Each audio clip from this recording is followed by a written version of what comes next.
Hey there, Wildcats. You're officially tuned into the latest episode of Lincoln Wildcast. We've got a wild show lined up for you, from laughs and games with our friends and teachers to lessons learned in the classroom and all around the community. We've got something for everyone to enjoy. This week, we are also joined by a very special guest, Chief Justice of the West Virginia Supreme Court, Haley Bunn. Turn up the volume, Wildcats, and let's pounce on the headlines. First up, let's get into our camo for a brand new segment all about hunting, fishing, and the great outdoors. Today we'll be doing a game called Guess the Lure.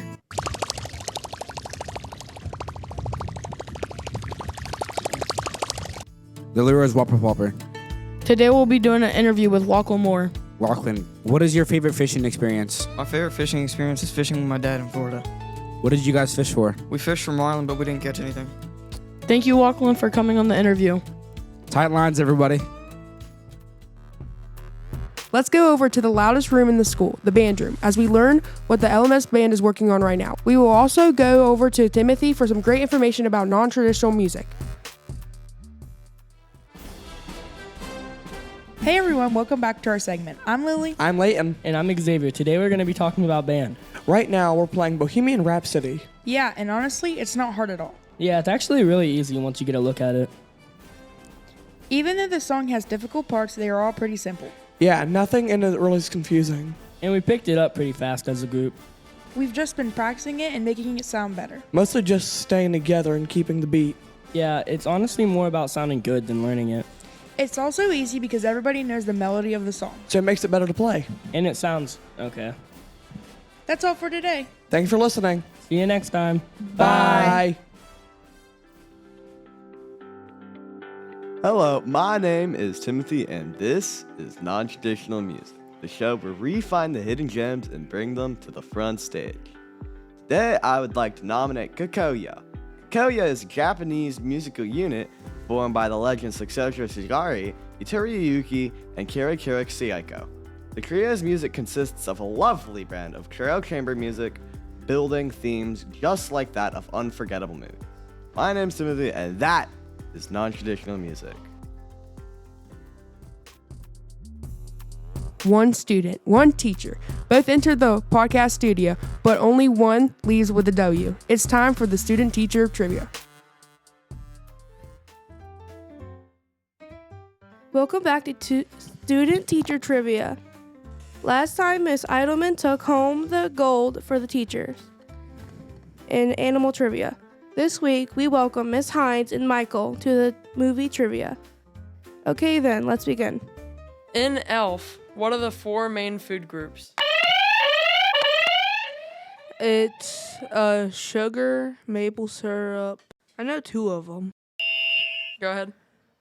Sugar, maple syrup, chocolate and sprinkles. Wrong. Man. The answer was candy, candy canes, candy corn, and syrup. Question 2. Which of the group in Wizard of Oz was waiting for a brain? I wasn't even done talking. I'm sorry. It's my fault. I wanted to be And here. Michael's. It's the Scarecrow. Correct. Gabe? In Marvel Studios' Avengers Infinity War, what is Thanos' gauntlet called? The Infinity Gauntlet. Correct. In Star Wars, who is the child? Baby Yoda. It is Grogu. Correct. I don't like you. Be quiet, Michael. Question 5. In The Lion King, who is Mufasa's brother and the main villain? Scar. Correct. Here's our tiebreaker question. What was the name of the owner of the toys in Toy Story? Toy Story. Michael! His name was Andy. I don't like Correct. I win. You can't let me win Thank once. you for joining our segment, and congrats to Miss Hines for winning this segment. I should have won. Teachers roll. Let's kick it over to Raylan for what's trending. I should have won. Welcome to That One Sound in Your Head. I'm Raylan Weaver. I'm Aspen Sanofsky. And I'm Raylan Tichnell. The podcast that exists entirely inside your head at 3 a.m. Okay, scenario. You're trying to focus. But your brain goes, I can be what you want me to be. Or. And then it just loops. Forever. No ads, just suffering. What if the one sound becomes a person? Oh no. Hello, everybody. My name is Freddie Fazbear. No, wrong lore. Copyright infringement in real time. Okay, we say what's stuck in our head. Bet. Mine is just, I can be what you want me to be. Mine is Vine Boom. Every 3 seconds. Har.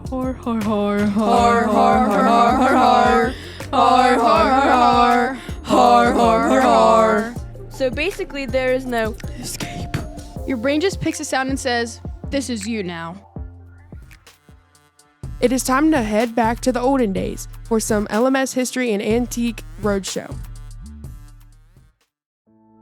Hey everyone, welcome back to History Talks, where we explore the stories behind places you see every day. I'm Jesse. And I'm Xavier. Today we're going to be talking about the history behind Lincoln Middle School and how the community it serves here in West Virginia. So first things first, Lincoln Middle School is a part of the same school system as Lincoln High School. Located near Shinston, that high school opened in 1978, but the history actually starts earlier. Right. The name Lincoln goes back from one of the earliest public schools in Harrison County near the community called Gypsy. This means that Lincoln has been a part of a local education for decades, even before the current buildings existed. Over time, as the population grew, communities changed, schools were organized. Lincoln Middle School became a part of shared campus system, feeding students into the Lincoln High School, along with nearby elementary schools. That setup reflects a bigger trend in American education, combining resources and creating smoother transitions from elementary to middle school and high school. And it's not just about buildings. Schools like Lincoln Middle School are shaped by the communities around them. Places like Clarksburg and surrounding towns that grew during the coal and industrial boom in the early 1900s. Exactly. As those communities expand, so did the need for more organized public education systems. That's how schools like Lincoln became such an important role. Today, Lincoln Middle Schools help prepare students not just academically but socially, getting them ready for high school and beyond. And even though it might seem like just another school building, it's really part of a much bigger story in education, community growth, and change over time. That's all for today's episode of History Talks. Thanks for listening, and next time, take a look at your schools or town and ask what's the history behind it. See you next time. Welcome to Antique Roadshow, the show where we find artifacts of the past and bring them to the now. Today, we have something of quite an oddity. We have what was once called the compact cassette.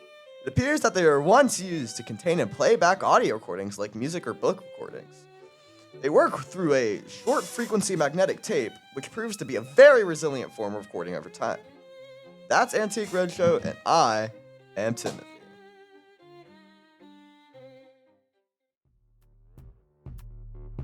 Up next, let's hear from the Wildcat Sports crew for World Sports and Game Time Talk.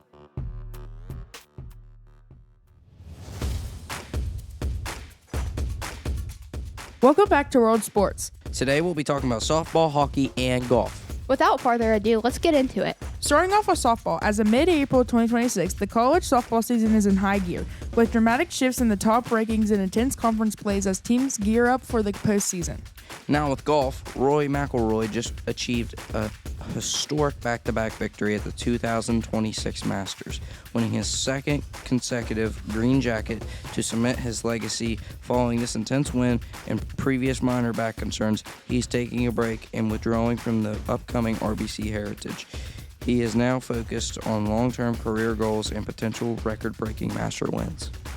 Lastly, as of mid-April 2026, the NHL is in the final days of the regular season, with the playoffs picture rapidly finalizing and several key matchups set for the first round. Thanks for joining us in World Sports. See you next time. Welcome back to Game Time Talk. We're excited to bring you the latest updates from school sports. Let's start with softball. Teams have been stepping up to the plate, showing great teamwork this season. We've seen strong pitching, big hits, and some exciting games. That's right, softball players have been working hard at practice, improving their skills, and supporting each other on and off the field. Now moving over to baseball. Teams have been swinging for the fences and making impressive defensive plays.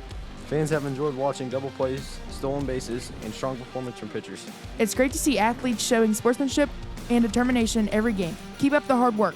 Speaking of hard work, we also want to highlight another spring sport that requires speed and endurance: track and field. Today we have a track athlete joining us to talk about their experience on the team. Let's jump into the interview. Welcome to Game Time Talk. Can you tell us your name and what event you compete in? My name is Jamison Westfall, and I compete in shot put and discus. Nice. What made you want to join the track team? Both my siblings were on the team before I was. What is the hardest part about track practice? Hardest part is getting warmed up and everyone focused. Last question. What advice would you give to somebody thinking about joining track?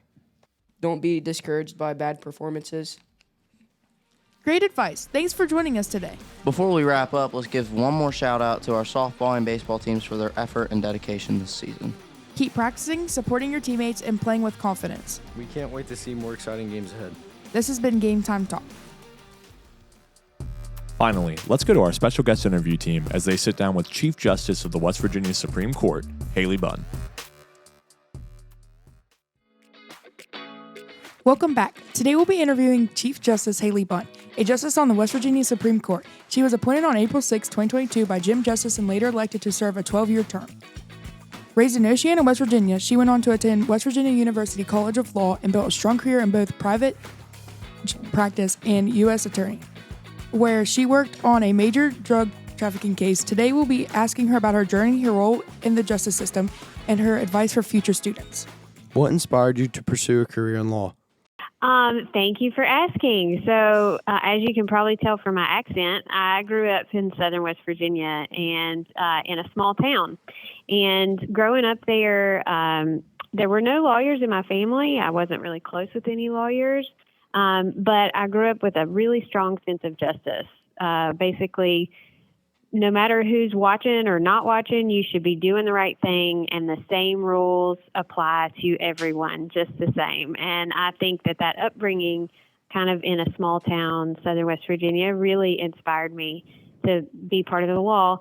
And honestly, part of it too is just following my talents. I was never very good at math, and reading and writing and arguing tended to come pretty easy. So, Thank you. Next question. How did your experience as an assistant U.S. attorney working on a drug trafficking case shape the way you view justice today? That's a great question. So the bulk of my career before I took the bench was as an AUSA, an assistant U.S. attorney, which is basically a federal prosecutor. And I did focus a whole lot on specifically opioid distribution by healthcare providers who weren't doing the right thing and the fraud that came with that. And just, part of what inspired me to even go to the U.S. Attorney's Office was seeing what the opioid epidemic did to that small town where I grew up. And it really inspired me to want to try to do something to help. And that led me to the U.S. Attorney's Office. But I would say that what kind of sticks with me most is, as an AUSA, you are wielding power. I mean, the power of the federal government, and you cannot take that lightly. You have to make sure that above all else, you do justice, and you don't get so stuck in the adversarial process and the fight that you lose sight of the fact that you're trying to get to the truth, and you're trying to help justice to be done for the community, for the defendant, for the United States, for everything. And so that real focus on just doing the right thing as far as justice goes and the rule of law, that stuck with me. And not that you don't do that in private practice, but a lot of times you're kind of stuck with the arguments and the positions that your client needs you to have. versus being able to really just focus on what the just result is. So I would say that really inspired me. And then, again, just going back to the opioid epidemic and the effect that that's had on West Virginia, that has always kind of brought me back to public service, whatever that may be, whether it be in the U.S. Attorney's Office or now that I'm sitting on the bench serving West Virginia in its time of need, really has always been on my mind and part of what I like to incorporate in my career and really need to incorporate in my career. So, great question. What did it mean to you to be appointed to the Supreme Court by Jim Justice, and how did that moment impact your career? It was huge. Obviously, it changed the trajectory not just of my career, but my whole entire life. It was kind of crazy, actually. The vacancy that I ended up filling was not one that anyone expected. It was one that kind of came out of nowhere. The court was in a place where there were several justices that people expected kind of to serve for a long time. And then Justice Jenkins stepped down in a way that I don't think anybody was really thinking about. So the vacancy came up, and honestly, a month to 2 months before I was appointed, you could have asked me, will you be on the West Virginia Supreme Court in the next 5 years? And I would have said, probably not. No. I mean, it's a goal. It would be something wonderful, but, I wouldn't have thought that opportunity was coming up. So I think that really emphasizes you have to be ready when the doors open. You can't just plan out your path kind of moment by moment as you all are setting on your high school careers and your next educational journey and then into your lives and your careers. Just remember that you have to be ready for the open doors. And really, for me, it's trusting God's plan for where you're meant to be and what you're meant to be doing. So yeah, it was huge. I didn't know that it was going to be me until the evening before it was announced the next day. And I wasn't allowed to tell anyone but my husband. And so that was an exciting evening. And he actually happened to be out of town at the Masters, and he didn't have his cell phone. So I couldn't tell anyone for several hours. And it was pretty wild, but exciting. And I'm still so thankful to now Senator Justice for his trust in me as what ended up being the youngest female justice to ever serve on the court. So I wasn't kind of the choice that maybe made the most sense. So I'm really happy that he invested in that and made that choice. And I'm just really thankful to have the opportunity to serve in this way, for sure. What are your main goals during your 12-year term on the Supreme Court? Well, first and foremost, it's always to uphold the rule of law. That is the beauty of our system. Judges have a very specific role. We don't make the law. We ensure that it's applied fairly, constitutionally, and what the legislature passes, we make sure that it's applied in the way that it's intended and the way that it's written.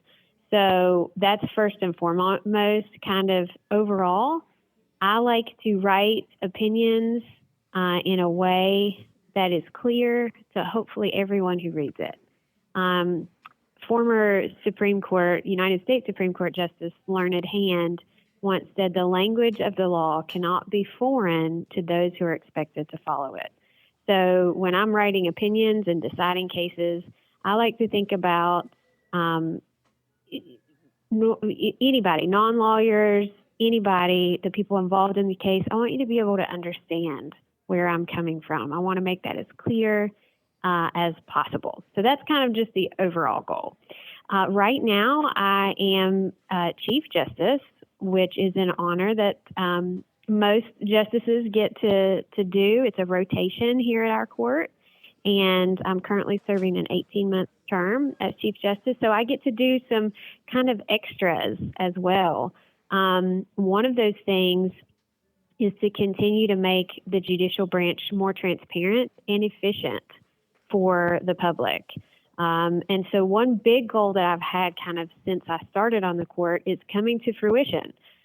We are turning on in July a data dashboard that will allow the public, you, lawyers, whoever wants to look, to pull up the case numbers for all of the courts in the whole state. So you'll be able to see how many civil cases a given judge has. You'll be able to see how many criminal abuse and neglect, whatever it may be, cases each judge has, and then you'll be able to see how they're clearing those cases, like the average time that it takes to clear and complete each type of case. You'll have data about demographics for criminal defendants.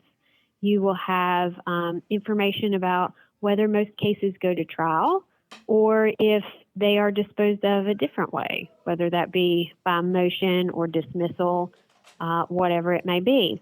So we're making the judicial branch more transparent, and I think that data will help instill public confidence, more public confidence in the judiciary.